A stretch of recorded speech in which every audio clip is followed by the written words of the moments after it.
Somos muchos más en este planeta cambiando las cosas de lo que parece, porque eso no sale en televisión. En televisión solo salen las tragedias, tristemente, ¿no? Pero no sale el cómo la gente en todo el planeta se está poniendo en marcha para crear un mundo mejor y para defender el mundo que tenemos, porque tenemos un planeta maravilloso. Ahora hay que defenderlo, porque se está produciendo un ataque brutal.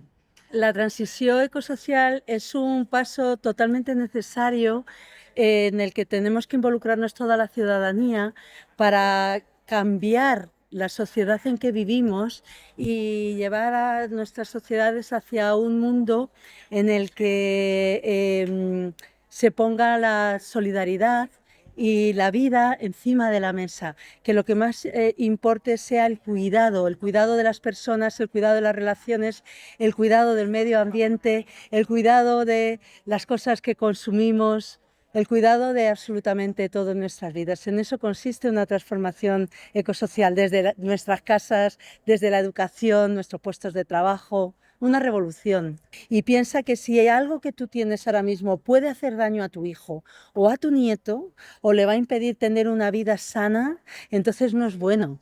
Lo tienes que dejar, tienes que ir a por otras opciones que no sean dañinas. Entonces, el cambio de paradigma consiste en eso, del cortoplacismo a decir, no, mirar por las generaciones que vienen detrás. Y el tiempo lo ponen ellas, la línea temporal lo ponen ellos.